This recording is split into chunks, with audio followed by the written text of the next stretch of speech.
मुख्यमंत्री भजनलाल शर्मा ने मुख्यमंत्री निवास पर कोटा भरतपुर संभाग के बीजेपी सांसद, विधायकों और लोकसभा एवं विधानसभा प्रत्याशियों के साथ में संवाद किया। इस दौरान उन्होंने जनप्रतिनिधियों से विकसित राजस्थान 2047 की रूपरेखा, कल्याणकारी योजनाओं के प्रभावी क्रियान्वयन और बजट घोषणाओं की प्रगति पर चर्चा की। इसके साथ ही उनसे जन कल्याण और प्रदेश के विकास के लिए प्रतिबद्धता के साथ में कार्य करने का भी आह्वान किया। इस दौरान बीजेपी के प्रदेश अध्यक्ष मदन राठौड़ भी मौजूद रहे। विकसित राजस्थान 2047 की रूपरेखा पर आज की इस बैठक में चर्चा हुई है और बजट घोषणाओं की जो प्रगति है इसको लेकर के फीडबैक भी लिया और प्रदेश के विकास के लिए प्रतिबद्धता, एकजुट होकर के कार्य करने का भी आह्वान मुख्यमंत्री ने किया। और ये संवाद के जो कार्यक्रम थे वो 1-to-1 भी हुए हैं। अधिक जानकारी के लिए डिप्टी न्यूज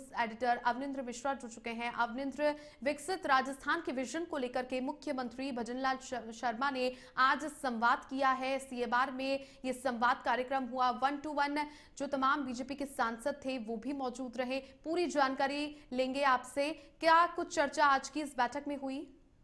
देखिए, चलिए, अभी जो कार्यक्रम है वह अभी भी जो है प्रगति पर है। अभी पहले दौर में जो है कोटा और भरतपुर संभाग के जो सांसद थे उनका हुआ है। अब जो दूसरा दौर है इसका बैठक का अब वह शुरू हुआ है। इसके अंदर मुख्यमंत्री जो हैं वह उदयपुर, राजसमंद, चित्तौड़गढ़, बांसवाड़ा, भीलवाड़ा जो लोकसभा क्षेत्र हैं उनसे आए जनप्रतिनिधियों से चर्चा करेंगे। और इस संवाद की जो अगर हम बात करें तो जैसा आपने बताया कि विकसित राजस्थान की जो परिकल्पना है उसकी चर्चा के लिए ये मुख्यमंत्री ने आयोजित किया। तो ये 2 दिवसीय कार्यक्रम है आज, जिसमें कोटा भरतपुर संभाग के साथ ये उदयपुर संभाग के जो लोकसभा क्षेत्र हैं वहां के प्रत्याशियों से वो मिल रहे हैं। इसमें जो जैसे प्रधानमंत्री नरेंद्र मोदी का विजन है 2047 तक, यानी भारत की आजादी के 100 साल पूरे होने पर विकसित भारत को विश्व गुरु का स्थान पुनः दिलवाने का, उसमें ही राजस्थान जो सबसे बड़ा प्रदेश है इसकी भी भूमिका अहम रहेगी। तो ऐसे में राजस्थान भी सरकार केंद्र सरकार के साथ कदम ताल करके विकसित राजस्थान की एक परिकल्पना को लेकर आगे बढ़ रही है और खुद मुख्यमंत्री जो है इस कल्पना की अगुवाई कर रहे हैं। तो मुख्यमंत्री आज ये जो 2 दिनों में कार्यक्रम होने हैं, खासकर जो आज जो चर्चा हुई है उसके माध्यम से जानना चाहेंगे कि क्षेत्रों में किस प्रकार जो कार्य हैं उनमें प्रगति हो रही है वे, और साथ ही साथ वो वहाँ के जो प्रतिनिधि हैं लोकसभा जो क्षेत्र से चुनाव लड़े हैं या जो लोकसभा चुनाव जीत के आए हैं उनके आगे अपनी मंशा रखेंगे कि कैसे राज्य सरकार की इसमें मंशा है, केंद्रीय क्या मंशा है, और एक समन्वय स्थापित होगा। इसकी एक खास बात देखें तो ये एक राजकीय कार्य के इसके अंदर ये पार्टी का जो भाजपा का कार्य है उसके तरफ से ज्यादा दिखता है, क्योंकि इस मीटिंग के अंदर हम देख सकते हैं कि भाजपा के प्रदेश अध्यक्ष भी मौजूद हैं। तो वहीं जो संबंधित लोकसभा क्षेत्र हैं उनके जो जिलाध्यक्ष होते हैं वह भी बुलाए गए हैं। साथ में अन्य बीजेपी के वरिष्ठ नेता जैसे अरुण जोशी वो भी यहाँ पर हैं। तो हम देखेंगे कि मुख्यमंत्री जो है ये चाह रहे हैं कि एक संवाद के माध्यम से एक माहौल तैयार किया जाए जिसमें जो लोकसभा क्षेत्र से भाजपा के कार्यकर्ता हैं, जो भाजपा के व्यक्ति हैं, वह भी इसमें एक अपनी अग्रणी भूमिका निभाएं। जो सरकार की नीति और योजनाएं हैं उनको लेकर लोगों के बीच में जाएं, जो लाभान्वित वो हैं, जो तबका है उसको उसका लाभ मिल सके ये सुनिश्चित करें। केंद्र परिवर्तित योजनाओं का पूर्ण लाभ प्रदेश को मिल सके, इसके लिए जो लोकसभा प्रत्याशी हैं या लोकसभा के हमारे सांसद हैं वह अपनी भूमिका निभाएं। इसके लिए भी मुख्यमंत्री यहाँ पर पहले भी कह चुके हैं और अब खासकर जो ये प्लान करके एक मीटिंग हो रही है तो इसका उद्देश्य भी ये रहेगा कि समन्वय के साथ, क्योंकि केंद्र की बहुत सारी कल्याणकारी योजनाएं, राज्य की बहुत सारी कल्याणकारी योजनाएं, पर उनका लाभ क्षेत्र में पहुंचे, जो व्यक्ति है उस तक पहुंचे, ये महत्वपूर्ण हो जाता है। तो निश्चित तौर से मुख्यमंत्री यहाँ पे ये भी देखना चाहिए और एक फीडबैक का कार्यक्रम भी होगा कि वो ये भी जानना चाहिए, क्योंकि मुख्यमंत्री के पास जाहिर तौर पे सरकारी तंत्र की सूचना आती रहती है। साथ ही साथ पार्टी के जो कार्यकर्ता हैं वह भी सूचना का एक बड़ा, क्योंकि यही लोग हैं जिन्होंने वादे करके लोगों से वोट लिए हैं, तो वह भी जानना चाहेंगे कि जनता जो है वह सरकार की नीति के बारे में क्या सोच रही है, क्या उसका लाभ मिल पा रहा है, कहीं कुछ बदलाव करने हैं अगर मुख्यमंत्री को। अभी हम देख सकते हैं थोड़े ही दिनों में प्रदेश का मानसून सत्र शुरू होगा विधानसभा में, तो ऐसे में सरकार जो है वह क्या कुछ आगे और लेके आए, विपक्ष घेरना चाहेगा तो ऐसे में किन चीजों को मुद्दा बनाया जा सकता है, जनमानस की क्या भावना है वह देखेंगे। और यहाँ पे हम ये देखेंगे कि लोकसभा के सांसद ही नहीं, भाजपा की तरफ से जो प्रत्याशी रहे उनको भी बुलाया गया है, विधायकों के जो प्रत्याशी है उनको भी बुलाया गया है, उनसे भी जानना चाह रहे हैं कि पार्टी से जो लोग हैं उनकी क्या सोच है, पार्टी क्या उनकी मंशाओं पे खरा उतर पाई है। खासकर अगर देखें तो जिस व्यक्ति ने भाजपा को वोट देके आज सत्ता में केंद्र और प्रदेश में पहुंचाया है, क्या उसकी मंशाओं पे जो है ये सरकार वो खरा उतर रही है, ये भी जानना चाहेंगे। साथ ही साथ क्या कुछ बदलाव किए जाने चाहिए, क्या कुछ नवाचार किए जाने चाहिए, इन पे चर्चा होगी। और एक जो मुख्य ध्येय रहेगा वो ये रहेगा कि कैसे 2047 तक, ये शॉर्ट टर्म प्लानिंग नहीं है, एक लंबे टाइम तक कैसे 2047 तक जो प्रदेश है उसको एक विकसित प्रदेश के जैसे किया जाए, ताकि वह विकसित भारत में अपनी भूमिका निभा सके।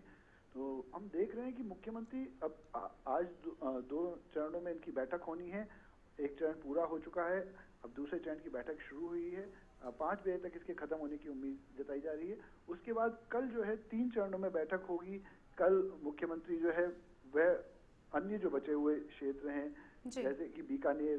झुंझुनू, श्रीगंगानगर, सीकर, नागौर, जोधपुर, बाड़मेर और उनके साथ जयपुर संभाग के जो हैं उन सब की मुख्यमंत्री लोकसभा क्षेत्र के प्रत्याशियों से मिलेंगे। अवनिंद्र, यदि फोकस किया जाए इस संवाद का तो प्रमुख फोकस ये भी रहा है, जिस तरह से उदाहरण के तौर पर हम देख ले, कोटा और भरतपुर संभाग के जो तमाम बीजेपी के सांसद हैं या विधायक हैं, प्रतिनिधि हैं, वो सभी इसमें मौजूद हैं। तो कोटा और भरतपुर संभाग के अंदर जितनी भी जो आमजन की समस्याएं हैं, क्योंकि 1.5 साल का कार्यकाल हो गया है, अब 2 साल होने वाले सरकार को, तो इस संवाद को एक पॉजिटिव रूप में भी देखा जाए कि भाजपा सरकार किस तरह से विकास की ओर अग्रणी है और तमाम जो समस्याएं हैं वो भी एकजुट होकर के यहाँ पर खुले वातावरण में इस पर चर्चा भी होगी, क्योंकि मुख्यमंत्री खुद इसमें शामिल है। इसके अलावा बड़े बड़े जो चेहरे हैं मुख्यमंत्री के इर्द गिर्द मौजूद है, तो ये भी एक चर्चा के लिए अच्छा पॉजिटिव मैसेज भी देने के लिए है जनता को कि भाजपा सरकार ने जो संकल्प लिया था, विजन लिया था कि विकास का, विकसित राजस्थान का, तो वो आगे बढ़ता हुआ नजर आ रहा है स्टेप। जी बिल्कुल, अगर हम देखें कि जिस तरीके से हम बैठक की बात करें तो मुख्यमंत्री अभी कुछ दिन पूर्व लगातार प्रदेश की प्रगति के लिए प्रदेश के विभिन्न क्षेत्रों का दौरा करते हैं, दिल्ली का भी करते हैं। तभी जब दिल्ली गए थे तब भी ये तमाम सांसदों से मिले थे, कई केंद्रीय मंत्रियों से मिले, उनसे जो है प्रदेश की योजनाओं के लिए, चाहे फिर जयपुर मेट्रो हो, चाहे ERCP हो, तमाम चीजों के लिए चर्चा करी और उनको वहां से एक आश्वासन लेके आए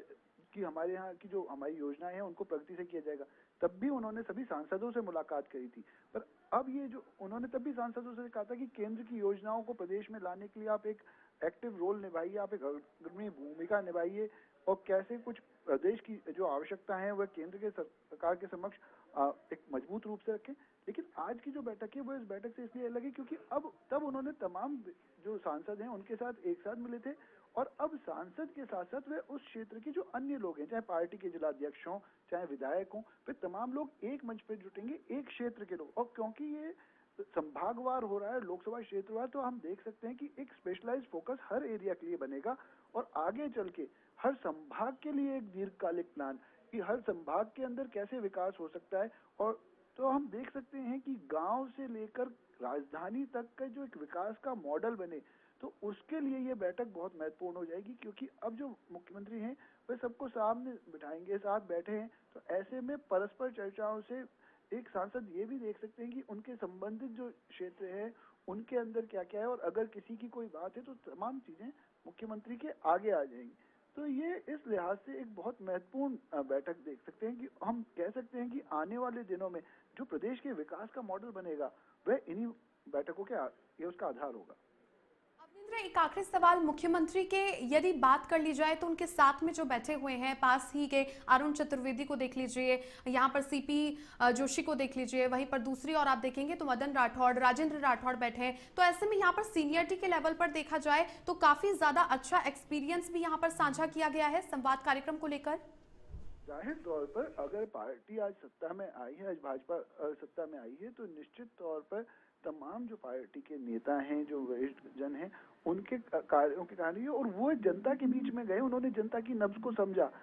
तभी जाकर जो है आज जनता ने उनके अंदर विश्वास जताया है। तो अब सरकार की भी ये जिम्मेदारी बनती है, जिसको वह यहाँ पे इन बैठकों के माध्यम से हम देख सकते हैं कि सरकार अपनी वह जिम्मेदारी निभा रही है कि वे लोगों से पूछे कि क्या कुछ जनता की इच्छा है, क्या कुछ जनता, क्या उन तक वह तमाम कल्याणकारी योजनाओं का लाभ पहुंच रहा है। आज अगर प्रदेश के अंदर हम राइजिंग राजस्थान करके एक बड़ी घटना हुई है, जिसे एक बड़ी इवेंट ऑर्गेनाइजेशन,